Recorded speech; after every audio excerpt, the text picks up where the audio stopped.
In medieval Europe, bread was not a side dish. It was the foundation of the diet.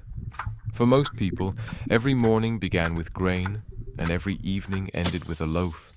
Fields of wheat, rye, barley, and oats shaped the rhythm of the year. What you ate depended on where you lived, what grew nearby, and how much you could afford.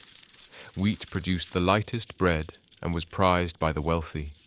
Rye and barley were more common among peasants. Oats fed both people and animals. After harvest, grain was threshed to loosen the kernels, then tossed into the wind to separate chaff from seed. The clean grain was stored in sacks or bins, sometimes for months, waiting to be turned into flour. Grinding was hard, constant work.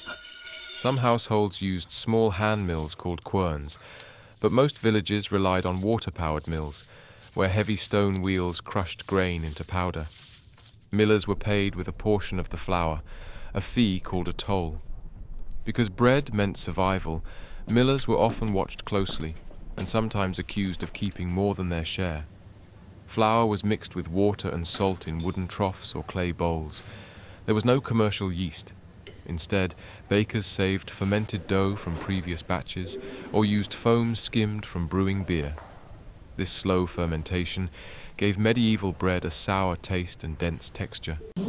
The dough was kneaded by hand, folded again and again, then covered with cloth and left to rise near warmth. Few homes had their own ovens. Instead, people brought dough to communal or manorial ovens, controlled by a lord or town. Wood fires heated thick stone chambers until they glowed, after which the embers were raked out and the bread slid inside.